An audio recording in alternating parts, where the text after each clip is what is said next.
morning, everybody, and Happy New Year, Happy 2019.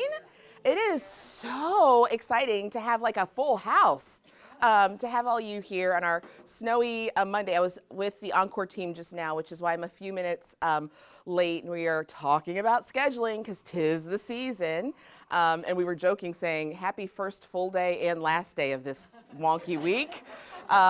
So thank you for joining us today because I'm excited to have a guest speaker with us today, Natasha Kalaris, who I will introduce to you all in just a second. But we are going to go ahead and get started with our principal's coffee once I can find our clicker. And hello, because we're recording the second one. I feel like a pro now. Genevieve from FCC TV has hooked us up again. So we'll be able to post this for those of you that are not able to be with us here today enjoying coffee. I did want to start with a few updates from Husky Land, and I hope you enjoy the ever-changing Husky. I cannot take any credit for that. That goes to Don Slifer, our instructional technology resource specialist, but I am fond of the Huskies. So I did want to just give you some updates in real time since you're here on a few things that are happening here. If you have not heard from your student or seen on Schoology or in my recent Husky Herald, we have a lot of momentum happening in terms of some of the incidents that happened here in October involving some of the racial harassment that took place. And I'm really encouraged by the work that we've been able to do here. I'm really encouraged and always uplifted by our students who have been boots on the ground asking what they can do and have started to unite with some of our high school students with our Hustang partnership, which is actually something that started last year as a mentorship program that Mr. White, who I'm going to let him talk a little bit more here in just a second, and Mr. Kelly had sort of done jointly as a way to just make that transition for some of our students at the middle school to the high school a little smoother. But some of them sort of mobilized independently and said, like, we kind of don't like what's happening and we want to talk about it. And we were like, awesome. And they have. And so I've had an opportunity to sit in on their conversations. I know Mr. White was able to sit in on their conversations. And as Dr. Noonan, myself, Mr. Hills at the high school have been talking about, what do we do to help educate our staff? As those of you who have reached out to me have said, how do we engage in this conversation? Dr. Noonan really said, you know, I put aside some superintendent's funds with last year's budget to be innovative. And he's like, I feel like this is the perfect use of that money.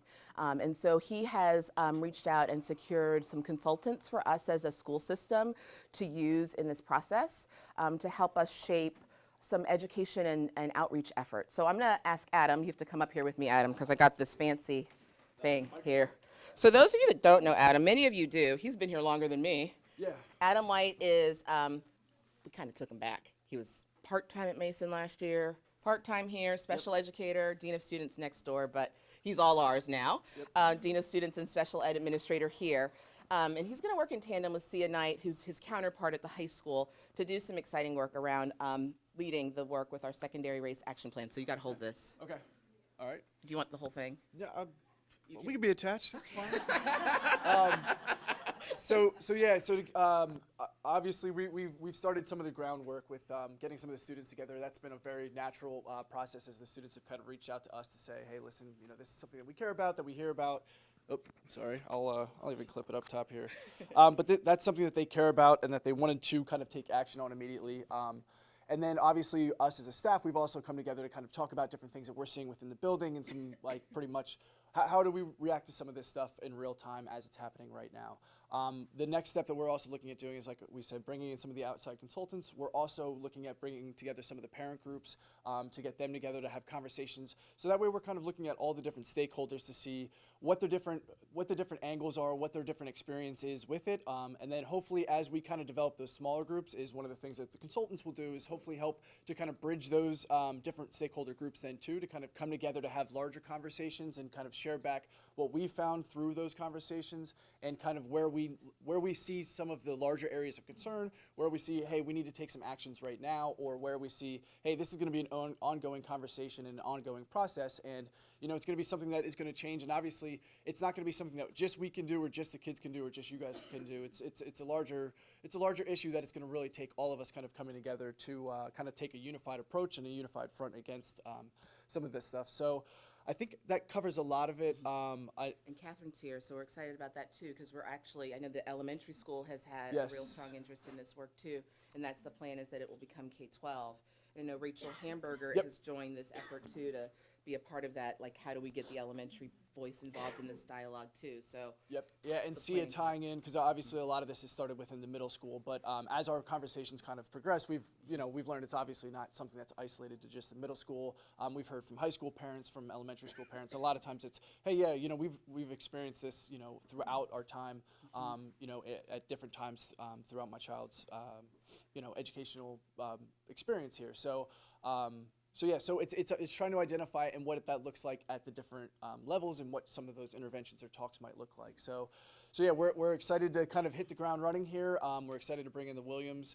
Williams, they're two different Williams. Yep.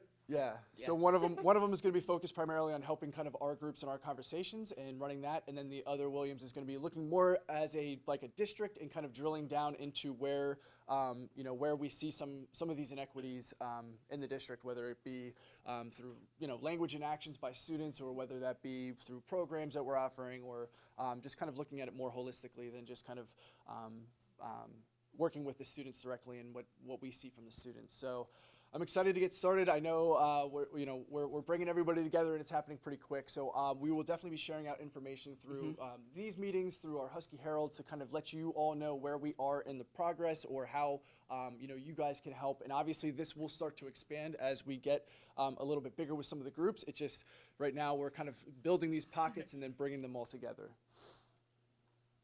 Do you all have anything on the horizon in terms of timeline? That's a lot of the questions I've been getting, which Yeah. I know it's also, there's planning that's being done. Right. Yep. Yeah, so the student groups have obviously already come together. The staff groups have already been communicating. So that was where it obviously needed to start, since that's kind of where we're seeing everything. The parent groups, we actually just drafted the email. That's going out this week to try to get that group together. And then working with C at the high school, she's also going to start putting out things to staff and teachers within the high school. And then we're going to talk to Rachel Friday. Actually, she's going to be meeting with us to kind of start looking at how we can roll this out and make it either informational, or start to bring in people and resources within the lower levels too. So we're hoping that this week is kind of going to be the last push out. Next week is bringing together that parent group, and then the Williams will be becoming a part of that too. So we're hoping with them, since they've got a lot of the tools and the tricks in their belt, that they can kind of help facilitate this. Obviously it's right now, it's my role is I'm just trying to kind of create these different groups, right? And then as they come in, they'll kind of help bring everything together and help us create like a unified message. So this month is really the timeline, and a lot of that, I'm gonna take this. Go, please do. I feel like I can't get it right. I'm talking, so that You my are, all over the place. you are. This month has been, a lot of it was waiting to sort of see when we could secure the contracts, and obviously Dr. Noonan needed to sort of get his hands around that piece in the board, and I'm gonna put it back on because I'm not. So I think this month has really been the push to sort of get that all back together and in sync and get the communication. So I think a timeline piece is really, this month has been the push to get things moving. So that's what's been really exciting. And Joseph Williams, who we definitely have secured, is what we're most excited about, because a lot of his work has been out of UVA post Charlottesville. And his work has been around mobilizing communities after Charlottesville. So we are super excited about that piece, because we feel like that has been super important for us in our community, because that's really the work of Falls Church. We're a community, and approaching that work from that system is really important. And a lot of his work has been in schools. So we're excited to have that collaboration with him and dialogue around how we do this together. Steve? Would encourage you guys to kind of communicate up a little that, what you just told us is great and it's exciting.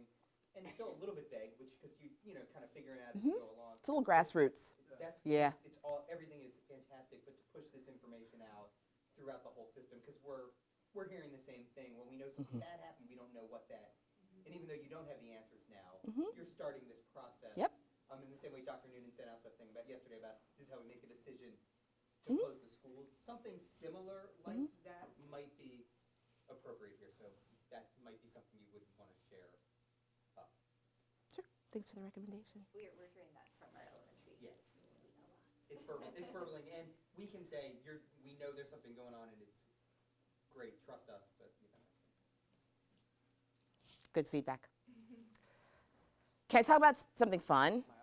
Bye, Adam. I know you've got other things to do. Thank you, though. Thanks, Adam. And so for those of you that don't know Adam, you now know Adam. Yep. His office is downstairs, down the hall from mine. Sorry, See. thanks, guys. The gym floor is in process. Yay! I know, I was like so excited. Like, it actually will be done in the winter. It actually might be done this month.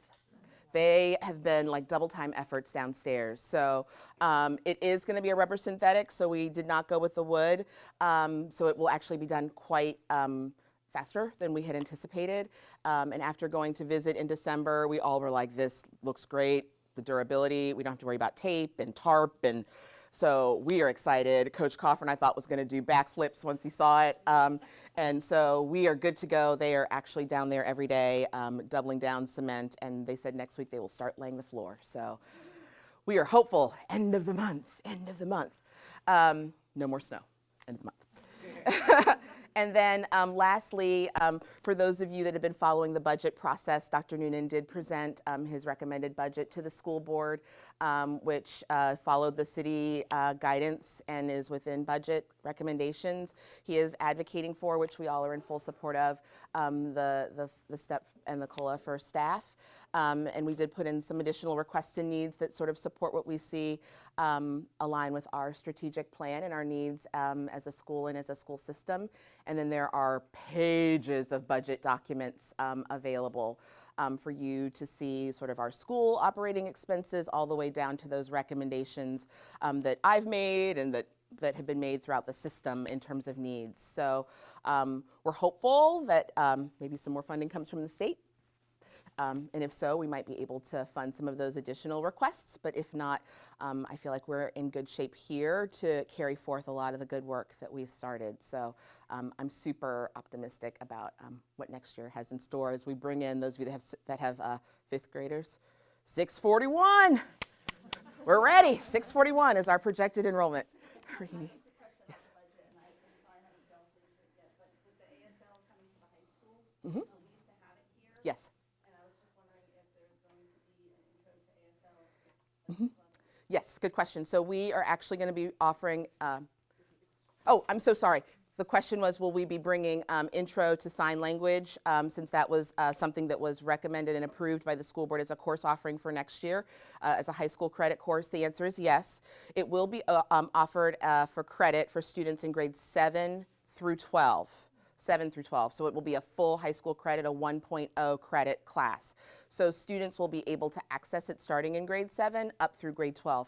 Our hope was that maybe we would be able to offer it as part of our wheel, but for this first year we won't be able to with the staffing because we'll have to use existing staffing to do it.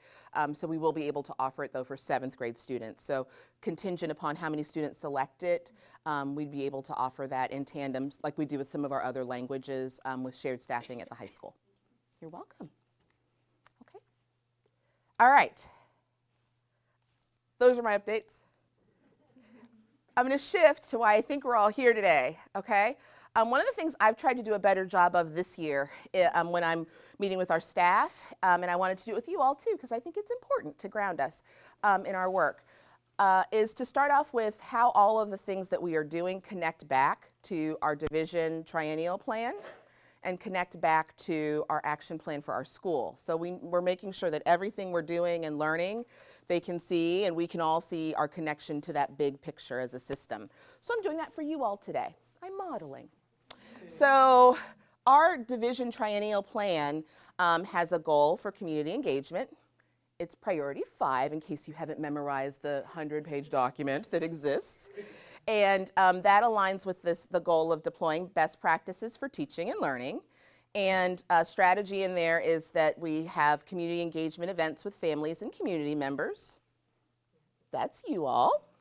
And the evidence of that is that I'm able to give you all and have you all involved in the process of how you can help to support that learning for your students. And the person responsible for that is me. So I wanted you all to see how your participation today is directly connected to supporting our best practices for teaching and learning. So your involvement today is actually helping us meet our triennial plan goal. So thank you for being here, and thank you for watching. And then as we dig deeper for our work as teachers and educators, we really follow this work this year, and I shared this earlier, which is our instructional framework. And one of the things that this has done for us is help to guide us in our action plan on how we say this is how we're meeting our goals for kids. Yes, we have SOLs, yes, we have curriculum, but this helps us dive deeper and stay focused and on target as we're in our meetings weekly, as we're talking about kids weekly, to make sure we're looking at best practices and ensuring we're catching every kid by name and by need. What we're focusing on today is really going to be that caring community and climate, and really that positive relationship piece and growth mindset. So I just wanted you to see again how we're drilling down. So with that being said, we were going to meet in December, and I had an aha moment before we met. And then I was like, no, we can't meet in December because I need Natasha.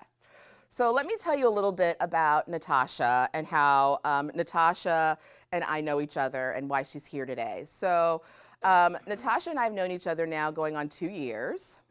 And Natasha and I share a connection through our children, who are both second graders. And I first met Natasha as, a warm, open, welcome, your daughter is in my daughter's class, you're gonna love it here, she's gonna be so great, if you need anything, she's just one of those warm, open people that you're like, I just wanna go to her house and have coffee. I just sit on her couch all the time. And so, you don't hear Natasha talk about Natasha a lot. She always talks about, how are you doing, right? How can I help you? She's, you just meet those people, right? And so then you finally hear about Natasha talk about Natasha, and you're like, oh, you do what? How do you do all that? Wait, you're on what board? Wait, you help what? How do you? So Natasha is a very humble walker through life, but Natasha's mission in life is to help children, okay? So Natasha has her bio here, which I'm gonna let you all have an opportunity to take a peek at. And you can see what Natasha's work is centered around. It's been centered around children and adolescents. And as Natasha and I were sitting down as parents, reading The Gift of Failure and talking, it dawned on me, oh my gracious, Natasha needs to co-lead this session with me. Because as Natasha does work on the other side of supporting families in her practice and helping parents and students navigate the challenges that we all see and are on the front lines navigating and feeling like at times we're combating daily with we don't know what to do, Natasha's actually on the other end problem solving what to do and how to do. And so as we were brainstorming, how do we help each other help you guys? I was talking openly about how do I help deliver this message to my parent community? Natasha's like, I'd be happy to come in and do this with you.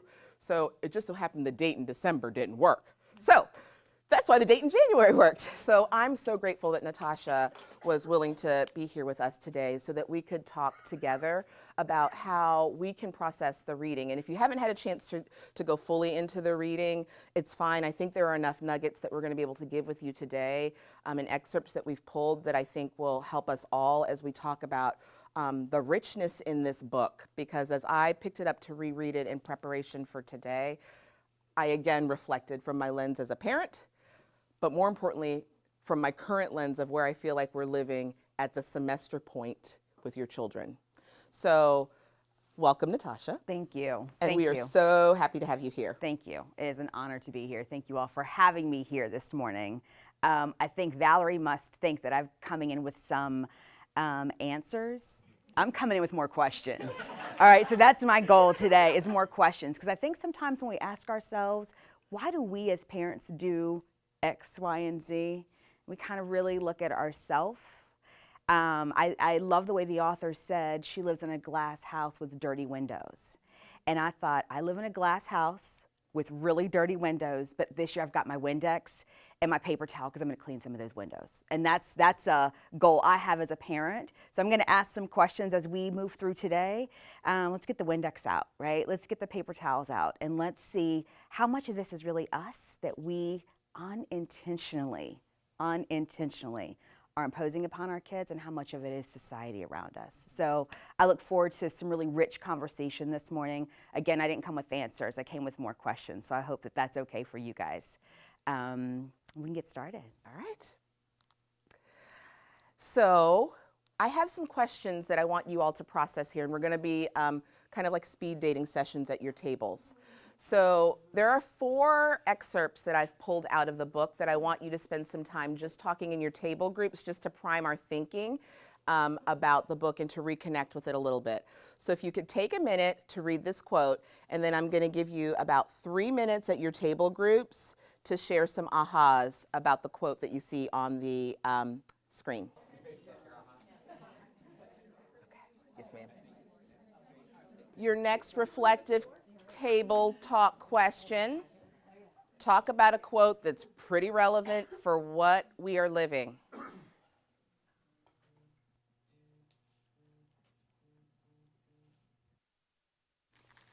Speed dating question number 3. I'm shifting the lens of the mirror.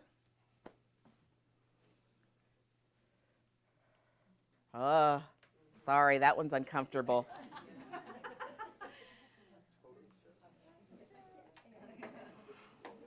Okay, last one. Last one in your speed dating round.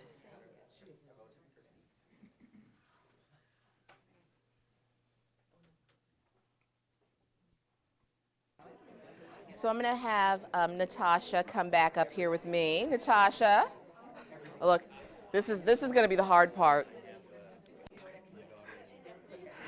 This is going to be the hard part. Oh no. Yeah, this is going to be the hard part. Come back. Sorry. Come back. Currently, we're at 6:03. 6:03 fire drill was 6:03. 6:03. The paper was 6:03 that I signed for the fire drill. I think like 600. We fluctuate at 6:02. We down 1. Okay, so I am going to bring us all back together as a larger parent community today. And it's funny, after the last PTA meeting, Suzanne and I were talking about how we just need time to talk, right? Like, we just need time to do this more as parents, right? Just to have these conversations together about parenting, because there's no script and there's no blueprint, and we're all going through it together, right? It's that shared experience, and we just need more of this. Like, pulling you all back together when you're having these rich conversations is always painful, but we want to continue. Absolutely, it's important. It is. It's very important. One of the things that Valerie, I think, was initially going to do was have you guys individually do some sticky notes. But the conversations are so rich at the table that I think everybody's already open to talking. So we're going to skip the sticky note piece if everyone's okay with that, and really have some open conversation. So I do want to say a couple things about me and the type of, I don't like really to use the word therapist, but the type of coaching that I do, right? Tell me your first name. Catherine. So if Catherine says something, she sort of asks a question or she makes a statement, I may say, Catherine, can I push on you a little bit, right? And that just means, can we go a little bit deeper than that? It wasn't intentional to be a superficial comment, but I needed a little bit more information, right? And I say this in a lot of groups. Some days we're just not there. Like, we're present, but we don't have the bandwidth to be pushed on. Please just tell me, Natasha, I can't today. I don't have it. I just need to take this all in. No harm, no foul. It's respected. But I think if we can have some very open, honest dialogue, I say it every day. I mom fail every day. Every single day. Before I even brush my teeth, I've already done something. But you know what? I get up and I just keep on trying. And sometimes I'm pretty honest with my 7-year-old. I'm like, I just had a mom fail today. And you know what, Tot? You're going to be okay. You're going to be all right. I think for us to also own that this isn't easy. And we live in a place that's not easy, right? I mean, I don't just see adolescents. I see a lot of adults as well. Predominantly moms, to be honest with you, because my focus is really more girls, adolescent girls, and moms for a host of reasons. And we carry a lot of guilt as parents, right? And so I think for us to have this time today in this space to really be able to have some open, honest dialogue about this is working, this isn't working, I need more help in this area. Can we as a community, because one thing that was very clear is you guys have a very tight-knit community already. And I don't see that in a lot of schools. I don't know if that's true to being in Falls Church, if that's just part of Henderson or what, but there's already a tightness, and I saw that with a lot of the kids. When I walked in this morning, there's some kids palling around together, just like on top of each other in a very connected way. It's supportive.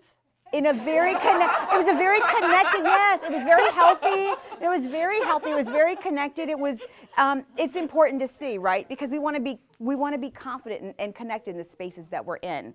So with that, if we can start having some conversation, let me go with the first question. I'm the wing woman today. Okay. Yeah. Do we ask a question? And Yeah. Okay. So one of the things that we were going to start off with was sort of this concept of like, how do you, the book talks a lot about this notion of like fostering the belief of how you show and value that emotional support for students and your kids, right? Like we show that value of academic support, right? We praise the job well done on the assignment, right? We praise the effort on a task, right, and a task completion. And in reflection as parents, when we were reading this book, we talked a lot about like the good job, you tried, right? But when do we and how do we do that with the emotional support, right? Like how do you show that you value the emotional effort that your child puts into something? And I sat there when that question came and I was like, I don't know. Do I? Do I? And I mean, I really was stumped on that one for a minute. And I was like, I wrote that question down. I was like, that's coming to you guys. And it's coming to you guys because at this age, when they emotionally don't know who they are yesterday, and then they change who they are tomorrow, and they're still trying to find a sense of identity, it becomes like that much more complicated. So that's a question that I ask you all to sit with for a second and for us to talk about. How do you value where your kids are and show that that is something that is a value for you? Oh no, big question. Can't you just give us the answer? Natasha said we're not doing that today. I love that. But Rahini has her hand, she's a risk taker modeling an IB trait. Struck me yesterday, in the same moment that I had a mom fail, because I reacted to what my daughter thought was good news about how she brought her grade up, and I reacted to why were there missing assignments, or why were you going into that quiz with a B- or whatever. That was my reaction. But when we had that conversation, I had offered to go pick her up from a friend's home who I hadn't approved, I hadn't known about in advance, I'd never met the parents, I probably couldn't pick the girl out of a crowd, and didn't know how she got there on that cold day. And I was like, well, when you're ready, I could give you a ride. And I did that for her because I wanted that connection in the car time to figure out, like, where did I miss this friend? And she didn't even remember the walk to the home. It was a long walk because I drove it. But as we drove back, she was like, oh yeah, I remember we passed that, and I made a comment. And she, she knew where she was. But it was just a strange encounter. But she mentioned to me that she thought this girl had never had anybody ask her to hang out before. And I don't know if Serena asked her, do you want to do something, or I don't know what. But she was relating to me how she stayed a little bit longer to help her with some of her homework. And I was just really, I didn't say overly praising her, but I was like, that is really great that you were able to do that today. I'm glad it worked out with, she has a busy schedule, and I'm just glad it worked out. And then I was around to be able to pick you up. But you just shared how you had to work through your own, like, wait a minute, who is this? Why am I, wait, you did not follow the plan. This was the plan. You didn't share the plan. But she checked in when she got there, and she said, so-and-so asked me if I could go to her house for a while, and I said, where is that? But obviously it was, well past the early release time, and so she was there already. But I was glad, she thought, oh, I better tell my mom. So, it's that growing up piece, and if we don't overreact to the little missteps, and it all, you gotta hope it all works out. But I did ask her in the car, I'm like, are you sure you didn't get a ride? Right.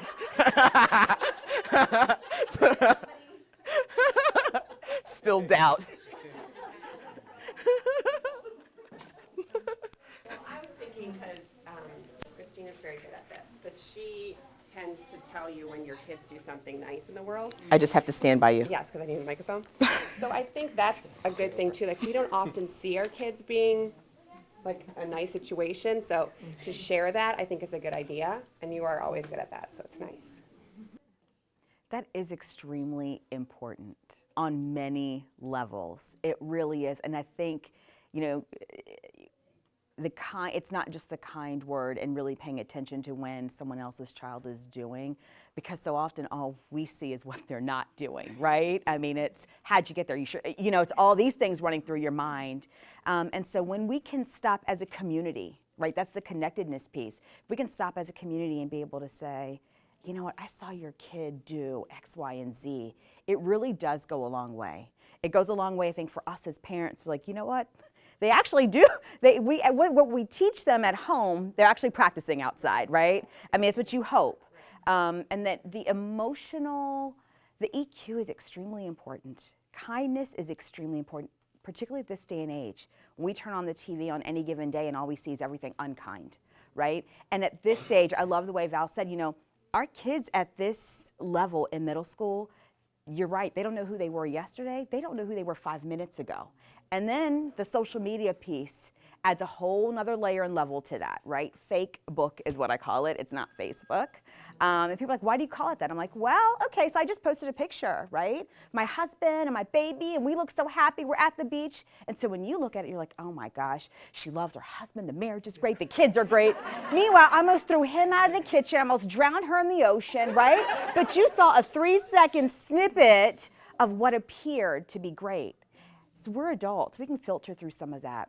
For them, it's really difficult, right? And so when we can really look at the things that our kids are doing in real time and share it, it's extremely important. It's extremely important. So then when something does happen, because we're going to all have the misstep, our what I call our emotional bank account is in the positive. It's not in the negative, right? And that's something I'd love for us to talk about now. It's the emotional bank account is really important. It's the positives that we add. We think about the bank, right? We deposit and we withdraw. Some of us probably withdraw more than we deposit, right? When it comes to our relationships, particularly with our kids, there's the emotional bank account.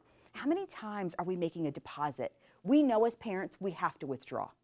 It's part of parenting, right? But if we're withdrawing every day, what happens?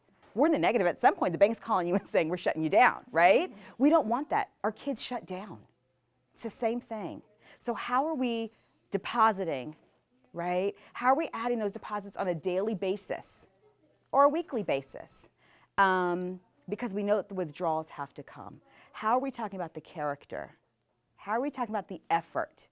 The effort that was put into this test. And I happen to still get a 60, but man, the kid worked hard. So how do we acknowledge the work, the effort that was put in versus how do we still get it? The homework is, well, you've got all these things still missing, right? I love, because that's where we are as parents. What do you mean? I go to work every day. Your job is to go to school every day, and it's to turn in your assignments. How did your assignments not get turned in? That's natural, right? That's normal. I don't know about your household, but that's how my parents were. Like, I go to work, you go to school, that's your job. You do your job every day, right? But for you to not have gone there and really heard her with she's improving, right? There's a deposit. Doesn't mean that you can't later on say, so babe, these things that didn't get turned in, do we still have time to turn them in? Why didn't they get turned in? That's not necessarily withdrawal.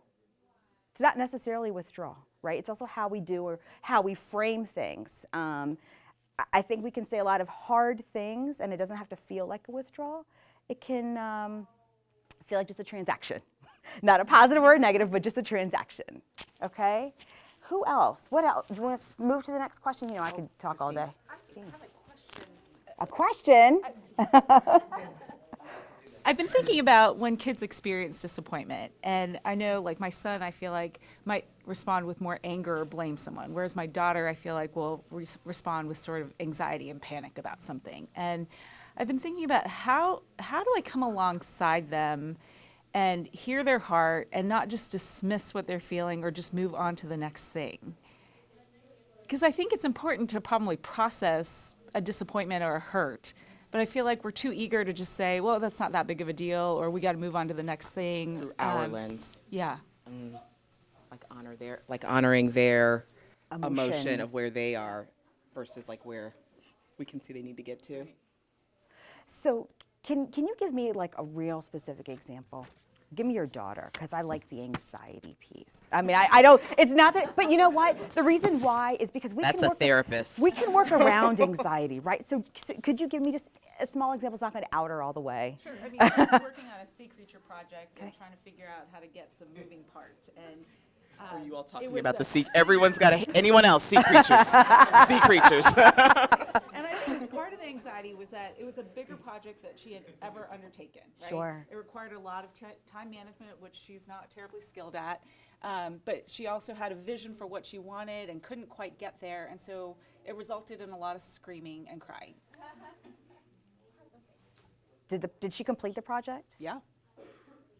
But it wasn't to her standard. No, eventually it was, but it required a lot of crying and screaming to get there. So can I ask her first name? Yeah, Catherine. Catherine. Your first name is Catherine. Mine's Christine. Oh, Hers is Christine is Catherine. Oh, Yeah. confused. Okay, Catherine. So what would happen if you asked Catherine, I'm asking questions, not answering. What would happen if you asked Catherine, what's around this emotion? What's her response going to be? I mean, she eventually told me, I sort of learned this because she's like, Mom, I'm anxious about this. And so she was able to articulate it, but we were more experiencing the symptoms more than I had a framework for understanding where she was. So maybe I should have asked that question earlier. I ask that question. I ask it because sometimes when we can blow up, right? And we turn ourselves into a frenzy very quickly. And when we can stop and say, what's this emotion around this? What is it that you're afraid you're going to fail? Are you afraid it's not going to measure up? What is it? Sometimes when we can just take, and it doesn't take long, right? We can just unpack it right where we are. You might need to have given her 10 minutes to get herself together, right? And then ask her those questions. But I have to wonder, in the moment, are there some ahas? Like, I'm really just worried that I'm going to fail this. We're not going to fail. We're not going to fail because we've done the planning, right? We're executing what we're going to do, and we're turning in the best possible project we can turn in. So if you didn't get to have the whatever sea creature, but you got this sea creature instead, you still got a sea creature.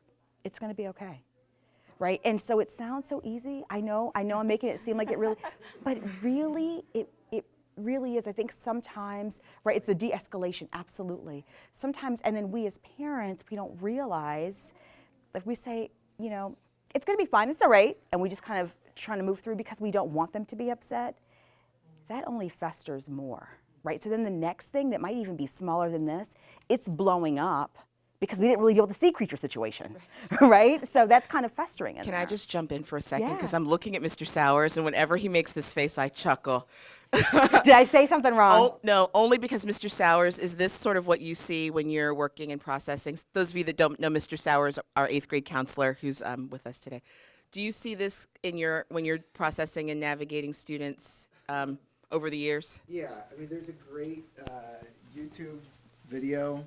If you've never seen it before, it's called "It's Not About the Pencil," right? You've got an adult male speaking to his wife or significant other, and she's got a pencil or a nail like wedged in the forehead, and he's like, "If I would just, it's." Like he's trying to point out the obvious that she's going through.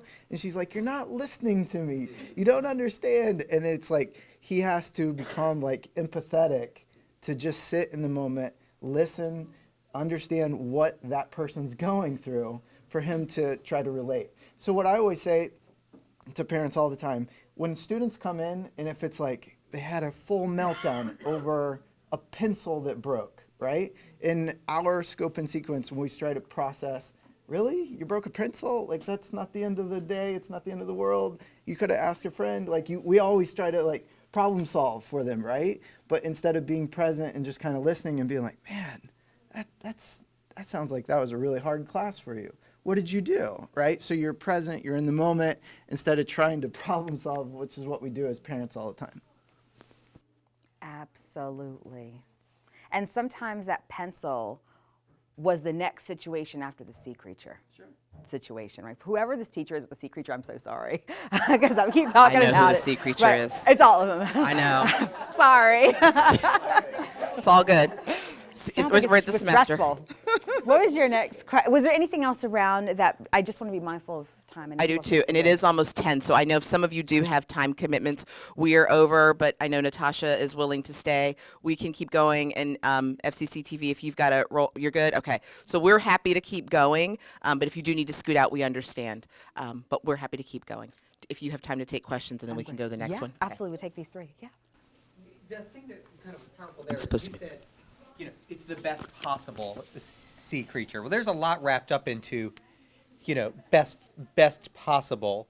And the more we can model for our kids that best possible doesn't mean the best. It means the best possible now based on all the other constraints and your other stuff you've got going on in your lives. And it's easy to lose that piece. And that's the why didn't you get 100? Well, maybe you didn't know the material, or maybe you just had other stuff, going on. And that's okay. You're still going to be able to live a happy life if your sea creature wasn't the best, or you didn't get an A on that test in, X grade. And that's where we get, and especially in this kind of wealthy area here, we get so lost at, that piece. That's What's your first name? Steve. You look scared to tell me your first name. Is this your Did you fear all of see failure that? He right was now, like, telling your name, Steve? Steve. Well, because you bring up such a good point. And there's two other questions on this, so I want to stay there. But one of the things I do want to loop back to is the pressure in this area. Does it have to be what it is? Do we have to sign up to that pressure? And it can be a little countercultural, and I get that, because I cause some waves in our spaces. I mean, there's some things I just believe in and don't believe in, and it is what it is, right? But I feel like we could have a whole lot of conversation around where we are and why this kid has to have an A and why you have to go to Ivy League and why you have to get into the, right? Yeah.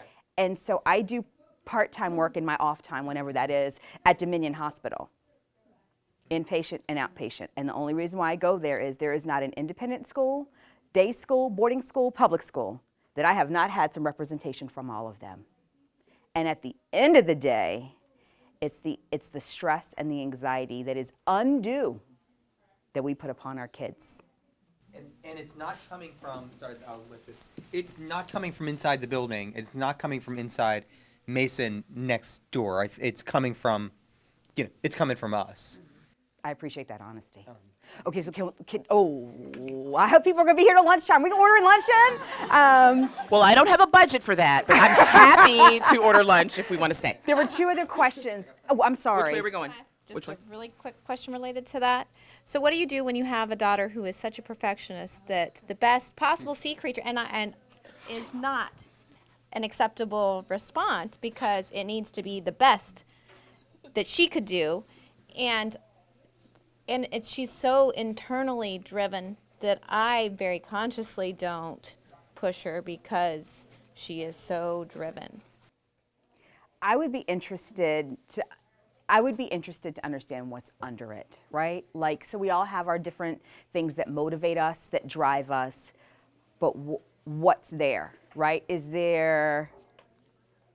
What's pushing her to have to feel perfect? I'm not saying it's coming from home. Is there some social things, or there's some things that were going on or that were said to her that she feels like, well, academically, I need to at least know that I can hold all this together? And I just, like, I feel like there was a component she was born that way. Okay. And, like, just always that. Yeah. So good enough so not the best is just not good enough for her. She's the kid that she thinks, I'm always trying to convince her that an A- is perfectly a great grade. She's like, I want to be the A+. She just pushes herself so hard. What's your first name? Marie. Marie. So Marie, when you ask your daughter, can you ask her, what does this A+ mean? if you got to be like, I mean, really and truly, I know you all, it sounds like, what's the pencil sticking out of your head, example, but can you ask her, like, really, like, babe, what's behind this? You've worked really hard and you got to be, and that's a great grade. What's the response, or you already know what the response is going to be? Well, I think she would just be like, I really want to get, I just really want to get an A+. I mean, I could ask her that, but I don't know. That she knows. No, I think the answer is because 100% is mastery. And so if you have a kid like that, which I do as well, you can say, an A- is fantastic. And her response is, it's not the best. But I could do better. Right. And you can have those conversations till you're blue in the face. And I actually have I think the great thing where she's very vocal and very open about how much she's studying. So I have the benefit of being able to say, hey, if you get a C, you worked your butt off for that C. I saw you working every day. I don't care. I don't care if you get a C in the class because I know you're trying. And she will come back at you every time and say, 100 is the best. That's what I want. Yeah, and that's where my daughter is.